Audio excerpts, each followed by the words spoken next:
Hello! Hi சொந்தங்களே! எப்படி இருக்கீங்க? எல்லோரும் நல்லா இருக்கீங்கன்னு நினைக்கிறேன். இன்றைக்கி வாங்க எங்கள் ஊர் ஸ்டைலில் மீன் குழம்பு செய்கிறது எப்படின்னு பார்க்கலாம். வடச்சட்டியில் எண்ணெய் ஊற்றிருக்கேன். அப்படியே வெந்தயம் போட்டிருக்கேன். பொரியட்டும். கொஞ்சோண்டு நான் சோம்பு சேர்த்துக்குவேன். அந்த ஃப்ளேவர் நல்லாயிருக்கும்.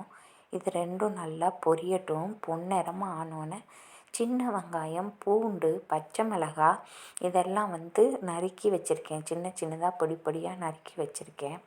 நம்ம அதை இதோட நல்லா பொரிஞ்சு வந்தோன்னே சேர்த்துக்கலாம். பூண்டு சேர்த்துருக்கேன். பூண்டு சேர்த்து கருவேப்பிலை ஒரே ஒரு பச்சை மிளகாய் கீற்றி போட்டிருக்கேன்.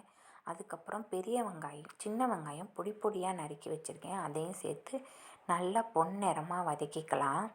நல்லா வதங்கினோன்னே நம்ம நான் 1 கிலோ மீன் எடுத்திருக்கேன். அதனால் நான் ஒரு 2 தக்காளி கட் பண்ணி வச்சுருக்கேன்.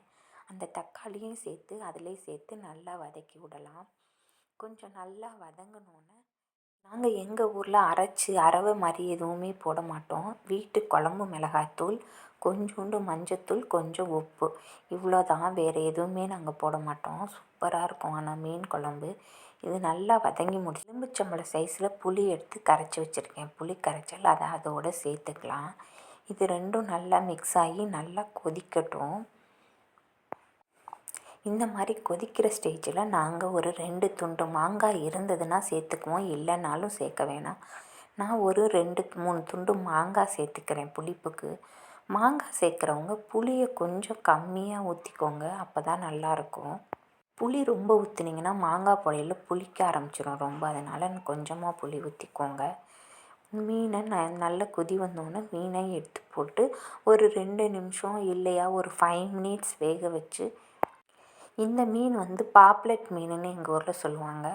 சில ஊரில் பாறை மீன் அப்படின்னு சொல்லுவாங்க. அதுதான் மீன் கொஞ்சம் போட்டோன்னா ஒரு கொதி வரட்டும். ஒரு 5 நிமிஷம், ரொம்பவும் கொதிக்க விடக்கூடாது. ஏன்னா அந்த மீன் உடஞ்சிடும். அதனால் ஒரு 5 நிமிஷம் கொதித்தா போதும். ஒரு 5 நிமிஷம்தான் கொதிக்க வச்சேன். பாருங்கள், ரொம்பவே சூப்பரான மீன் குழம்பு ரெடி ஆயிடுச்சு எங்கள் ஊர் ஸ்டைலில். நீங்களும் செஞ்சு பார்த்துட்டு எப்படி இருந்துச்சுன்னு சொல்லி என்னோடய கமெண்ட் பாக்ஸில் கமெண்ட் பண்ணுங்கள். என்னோடய சேனல் பிடிச்சிருந்ததுன்னா சப்ஸ்கிரைப் பண்ணிக்கோங்க ஃப்ரெண்ட்ஸ். Bye friends.